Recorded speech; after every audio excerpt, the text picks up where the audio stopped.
Class 9 chemistry chapter number 4 structure of molecule.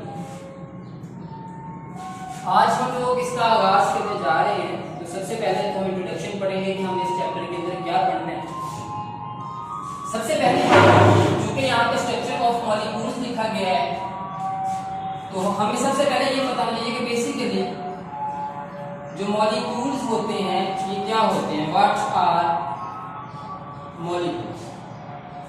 पहली बात, molecules को बेटे अगर मैं डिफाइन करना चाहूं तो मैं ऐसे कह सकता हूं कि when two or more atoms combine, minimum 2 होने चाहिए, मैक्सिमम कितने भी हो सकते हैं। When two or more atoms combine they form a molecule. Atom के बारे में हम चैप्टर नंबर 2 के अंदर ऑलरेडी हम लोगों ने पढ़ा हुआ है। कोई भी मैटर, वो हमारी सराउंडिंग में जितनी भी चीजें पाई जाती हैं वो सारी की सारी मैटर होती हैं। इवन दो के इंसान खुद भी मैटर की डेफिनेशन ये होती है कि कोई भी चीज जो मैस रखती हो और जगह घेरती हो। यानी कि आप इसको ऐसे डिफाइन कर सकते हैं कि anything that has mass and occupy space is called matter. अगर हम इसकी बेसिक्स में जाते हैं, दोबारा से रिवाइज करते हैं, इसके अर्ली चैप्टर्स हैं। मैटर की डेफिनेशन फर्स्ट चैप्टर में ये दी हुई है कि anything that has mass and occupies space is called matter। यानी कि ये दो शराइत का पूरा होना जरूरी है।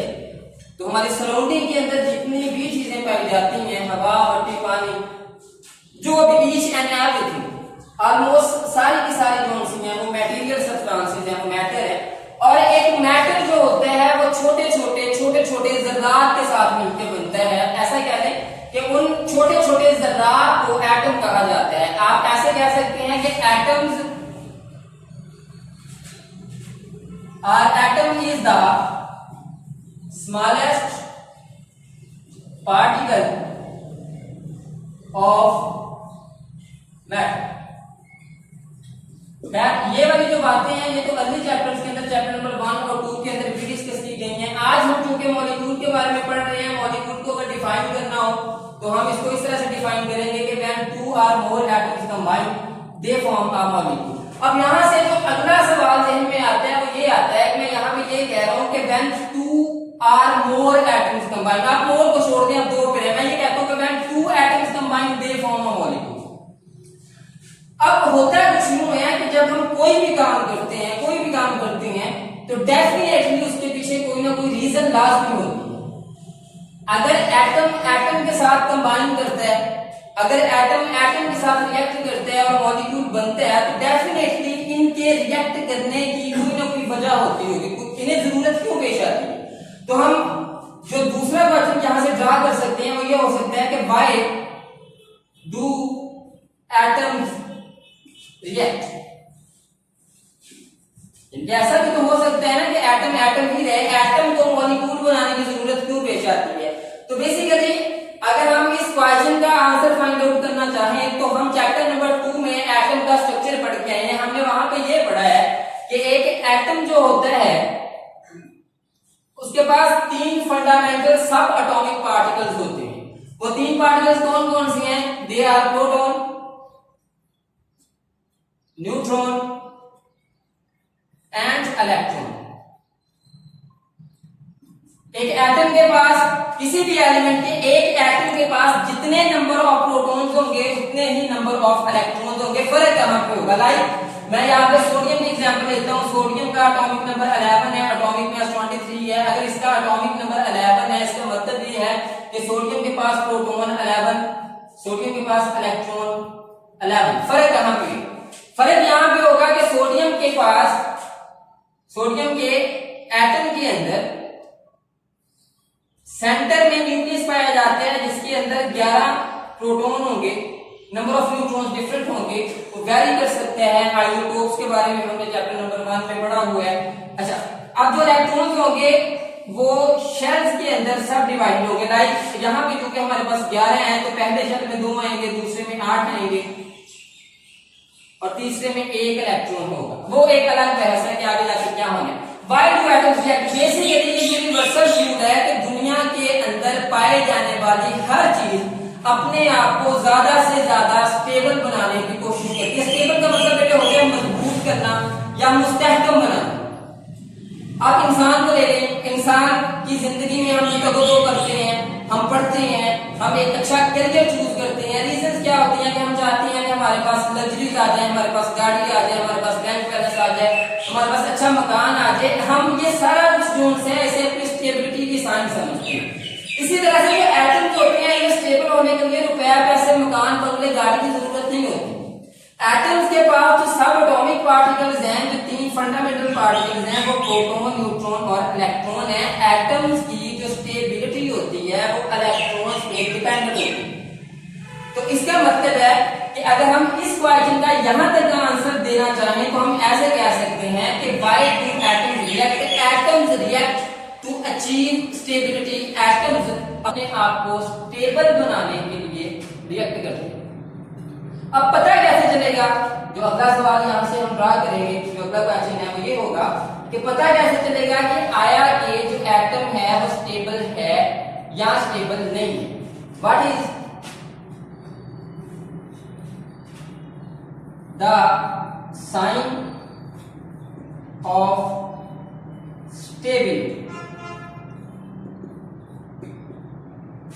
बेटे ये कैसे पता चलेगा? हमने यहाँ पे ये कहा कि एटम्स को कंबाइन होने की जरूरत इसलिए पेश आती है क्योंकि उन्होंने अपने आप को स्टेबल करना होता है। कैसे पता चलेगा आया कि एटम स्टेबल है कि नहीं है? तो यहाँ पे मैंने आपको ये बताया कि हमने चैप्टर नंबर 2 में ये पढ़ा हुआ है कि एक एटम के पास प्रोटॉन, न्यूट्रॉन और इलेक्ट्रॉन होते हैं। एटम की स्टेबिलिटी जो होती है वो इलेक्ट्रॉन्स पे डिपेंडेंट होती है।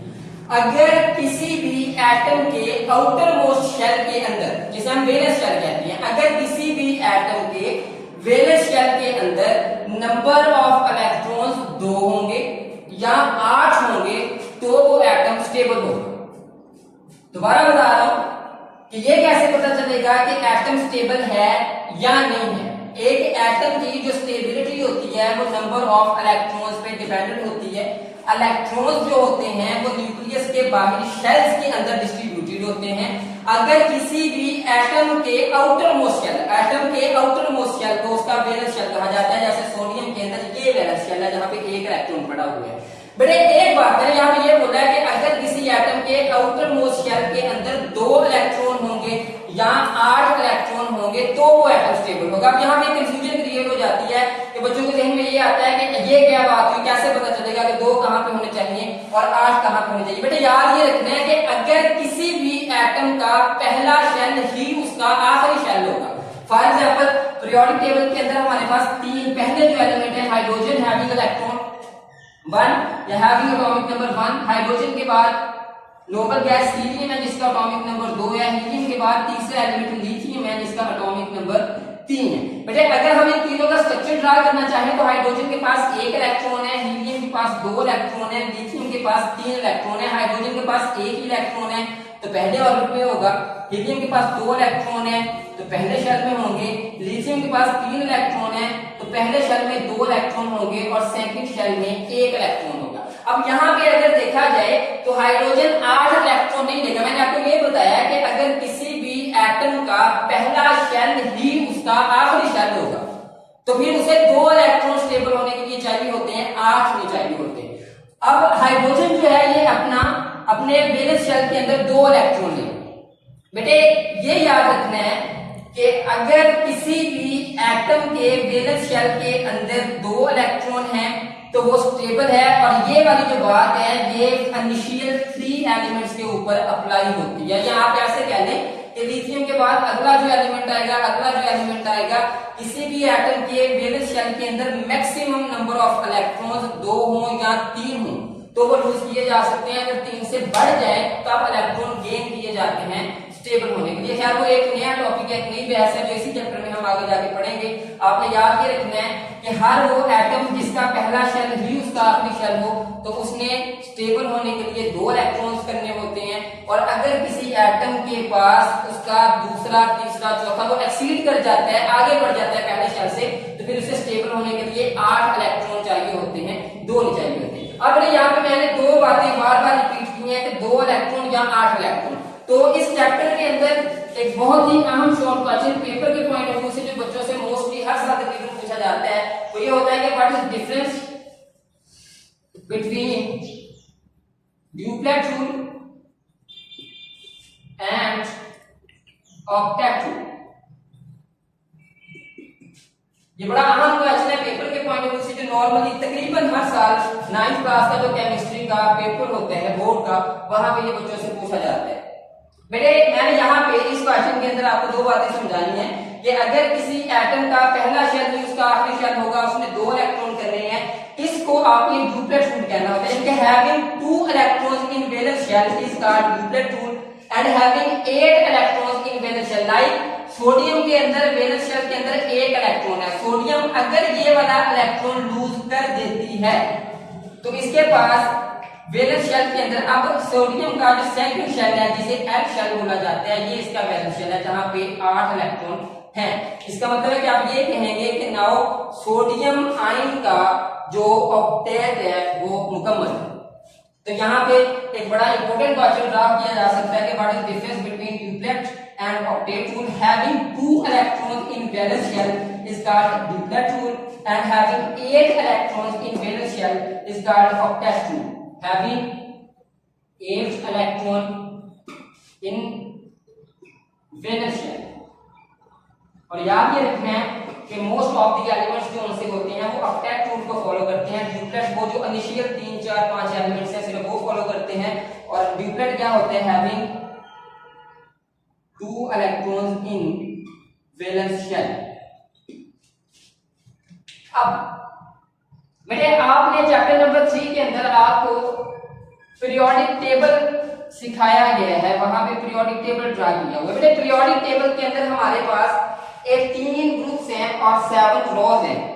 18 ग्रुप्स यानी कि जिन्हें आप लोग कॉलम कहते हो, और 17 रोज हैं जिन्हें आप लोग पीरियड्स कहते हो। बेटे उन सारे ग्रुप्स के अंदर नोबल गैसेस, यहाँ पे हम स्टेबिलिटी की बात कर रहे हैं, यहाँ पे हम स्टेबिलिटी की बात कर रहे हैं, तो आपको ये बताता चलूं कि पूरे पीरियोडिक टेबल में हमारे पास जो एलिमेंट्स लिखे हुए हैं उनमें ग्रुप 18 के एलिमेंट्स जिन्हें नोबल गैसेस कहा जाता है वो वह एलिमेंट्स होते हैं जो स्टेबल होते हैं। यही वजह है कि जब भी आप यहाँ पे बात करते हो कि व्हाई टू एटम्स रिएक्ट, तो आप इसको 2 तरह से डिफाइन कर सकते हो। आप ऐसे कह सकते हो कि एटम्स इसलिए रिएक्ट करते हैं कि उन्होंने स्टेबल होना होता है। आप ऐसे भी कह सकते हो कि एटम्स इसलिए रिएक्ट करते हैं क्योंकि उन्होंने अपनी कॉन्फ़िगरेशन जो होती है वो नोबल गैसेस जैसी करनी होती है।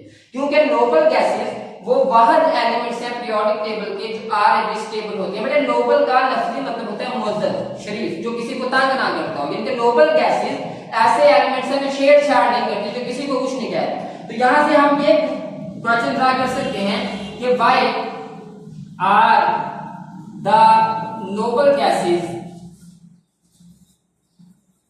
Not reactive. किसी और टॉपिक किसी और दिन जब हम कोई लेक्चर ड्रा करेंगे तीसरे चैप्टर का, तो पीरियोडिक टेबल की जो कंप्लीट इंफॉर्मेशन है इंशाल्लाह हम उसको डिस्कस करेंगे। यहां तक बेटे why are the noble gases not reactive, मैंने आपको बताया है कि नोबल गैसेस क्या होती हैं बेटे, जिनके अंदर lacking the power of reactivity. Noble gases को अगर आप डिफाइन करना चाहो तो आप ऐसे कहोगे कि those gases which are lacking the power of reactivity, तमाम वो गैसेस जिनके अंदर रिएक्ट करने की सलाहियत की कमी होती है। क्यों कमी होती है? क्योंकि उनके वैलेंस शेल ऑलरेडी कंप्लीट होते हैं, ऑलरेडी फिल्ड होते हैं। यहाँ पे हमने ये डिस्कस किया है कि एटम के स्टेबल होने की साइन ये है कि उनका ड्यूप्लेट या ऑक्टेट मुकम्मल होना चाहिए। इट मींस कि अगर हम कह रहे हैं कि why are the noble gases not reactive, क्योंकि वो ऑलरेडी स्टेबल होती है। बेटे ये वाला क्वेश्चन और ये वाला क्वेश्चन ये मोस्ट इंपोर्टेंट क्वेश्चन है इस आर्टिकल के, जो एग्जामिनेशन पॉइंट ऑफ व्यू से बच्चों से पूछे जा सकते हैं। Why are the noble gases not reactive, बेटे रिएक्ट करने की वजह स्टेबिलिटी अचीव करना होता है। अगर हम ये कह रहे हैं कि नोबल गैसेस रिएक्टिव नहीं होती, इसका मतलब है कि उन्हें स्टेबिलिटी अचीव करने की जरूरत नहीं होती। जरूरत क्यों नहीं होती? क्योंकि वो ऑलरेडी स्टेबल होती है। और वो स्टेबल क्यों होती है? क्योंकि उनके वैलेंस शेल के अंदर या तो 2 इलेक्ट्रॉन होते हैं या 8 इलेक्ट्रॉन होते हैं। इनके ऐसे कह लें कि जिनको ड्यूप्लेट रूल फॉलो करने की जरूरत होती है उनका ड्यूप्लेट कंप्लीट होता है, उनका फर्स्ट जो शेल होता है वो कंप्लीट होता है, और जिन्हें ऑक्टेट रूल को फॉलो करना होता है उनके पास 8 इलेक्ट्रॉन अपने ऑक्टेट के अंदर होते हैं। So this is only by noble gases are not reactive. अब जो अगली बात है बेटे, ये तो हमने कह दिया, मैंने आपको ये बताया कि पीरियोडिक टेबल के अंदर टोटल 18 ग्रुप्स है, ये 18th ग्रुप की बात हो रही है। नोबल गैसेस क्या होती हैं, मैं यहां पर लिख लूं कि लेकिन दी पावर ऑफ रिएक्टिविटी,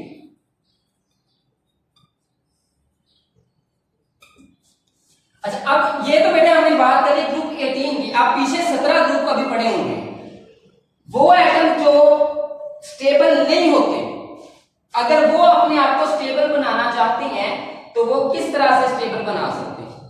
अब जाहिर बात है नोबल गैसेस का तो हमने कह दिया कि ये आरएन स्टेबल होती हैं, इसलिए इन्हें किसी और के साथ रिएक्ट करने की जरूरत पेश नहीं आती। बेटे वो एलिमेंट्स जो स्टेबल नहीं होते और वो अपने आप को स्टेबल बनाना चाहते हैं तो उनके पास कौन से तरीके होते हैं जिनके जरिए वो अपने आप को स्टेबल कर सकते हैं। तो जो छठा क्वेश्चन मैं यहां से ड्रा कर सकता हूं वो ये होगा कि what are some ways to complete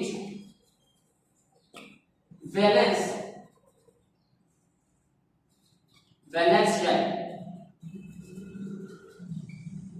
बेटे एक एटम 3 तरह से अपना वैलेंस शेल जो है वो फिल कर सकता है, 3 तरह से। वो 3 तरीके कौन कौन से हैं? वो अपने इलेक्ट्रॉन ट्रांसफर कर सकता है, डोनेट कर सकता है, वो किसी और से इलेक्ट्रॉन एक्सेप्ट कर सकता है, गेन कर सकता है, या तीसरा कि ना तो वो इलेक्ट्रॉन देगा ना इलेक्ट्रॉन लेगा, बल्कि वो म्यूचुअली जो इलेक्ट्रॉन होंगे उनको शेयर कर लेगा। अब ये आगे हम टॉपिक जो है वो डिटेल से पढ़ लेंगे कि लूज कहां पे होने हैं, गेन कहां पे होने हैं, शेयरिंग कहां पे होनी है। यहां तक आपने सिर्फ इतना याद रखना है कि जो 3 डिफरेंट तरीके हैं जिनके जरिए वो एटम जो स्टेबल नहीं होते और वो अपने आप को स्टेबल करना चाहते हैं, तो वो 3 तरह से स्टेबल, चूंकि स्टेबिलिटी सारी की सारी इलेक्ट्रॉन्स पे डिपेंडेंट होती है, तो इलेक्ट्रॉन्स के जरिए वो 3 तरह से अपने आप को स्टेबल कर सकते हैं। किस तरह से वो अपने इलेक्ट्रॉन किसी और को ट्रांसफर कर सकते हैं। यहाँ पे आपको इतना बताता चलूं कि जो मेटल्स होती हैं बेटे वो हमेशा इलेक्ट्रॉन डोनेट करती होती हैं, इसी वजह से उनको कैटायंस कहा जाता है, इसी वजह से मेटल्स के ऊपर पॉजिटिव चार्ज आता है। जो नॉन मेटल्स होती हैं वो हमेशा इलेक्ट्रॉन गेन करती होती हैं, इसी वजह से उनको एनायन कहा जाता है, उनके ऊपर नेगेटिव चार्ज होता है। और हमेशा एक मेटल और एक नॉन मेटल के दरमियान जब भी केमिकल बॉन्ड बनेगा, एक आयनिक कंपाउंड बनेगा, उसकी फॉर्मेशन तब होगी जब एक एलिमेंट के एटम ने इलेक्ट्रॉन दिया होगा और दूसरे एलिमेंट के एटम ने इलेक्ट्रॉन गेन किया होगा। और 2 नॉन मेटल्स के एटम, मैं आपको 2 डिफरेंट एग्जांपल देता हूं बेटा जी। अगर सोडियम मेटल है, इलेक्ट्रॉन लूज करेगी तो इसका ऑक्टेट जो है वो कंप्लीट होगा। क्लोराइड आयन कब बनती है? जब एक इलेक्ट्रॉन गेन करती है। अब यहाँ पे जो इलेक्ट्रॉन है उसकी डोनेशन और एक्सेप्टेंस हुई। दूसरी जानिब हाइड्रोजन और ऑक्सीजन के दरमियान वाटर की फॉर्मेशन के लिए जो बॉन्ड बन रहे हैं, यहाँ पे इलेक्ट्रॉन्स म्यूचुअली शेयर हो रहे हैं। ये कंप्लीट डिस्कशन है, कंप्लीट डिबेट है जो हम अगले टॉपिक्स के अंदर कहेंगे। तो बेटे यहाँ पे यहाँ तक के लिए आपने इतना याद रखना है कि इलेक्ट्रॉन डोनेट किए जा सकते हैं, इलेक्ट्रॉन्स गेन किए जा सकते हैं, या इलेक्ट्रॉन शेयर किए जा सकते हैं, एटम स्टेबल हो जाएगा। इससे आगे बेटे एक नया टॉपिक स्टार्ट हो जाना है जो हमने इसके अंदर पढ़ना है। मैंने आपको ये बताया कि जब एटम्स आपस में रिएक्ट करते हैं तो मॉलिक्यूल बनता है। तो बेटे एटम्स जब रिएक्ट करते हैं वो फोर्स जो उन दोनों एटम्स को आपस में जोड़े रखती है, उस फोर्स को क्या बेटे आज के लिए यहाँ तक काफी है। इंशाल्लाह हमने इस चैप्टर को ब्रीफली पढ़ना है शुरू से इख्तिताम तक। इस चैप्टर को नहीं बल्कि पूरी केमिस्ट्री को स्टेप बाय स्टेप हम लोग पढ़ेंगे। तो आज के लिए इतना काफी है। इंशाल्लाह अगले लेक्चर में अगले टॉपिक के साथ दोबारा हाजिर होंगे। दुआओं में याद रखिएगा, अपना और दूसरों का बहुत सारा ख्याल रखिएगा। अल्लाह।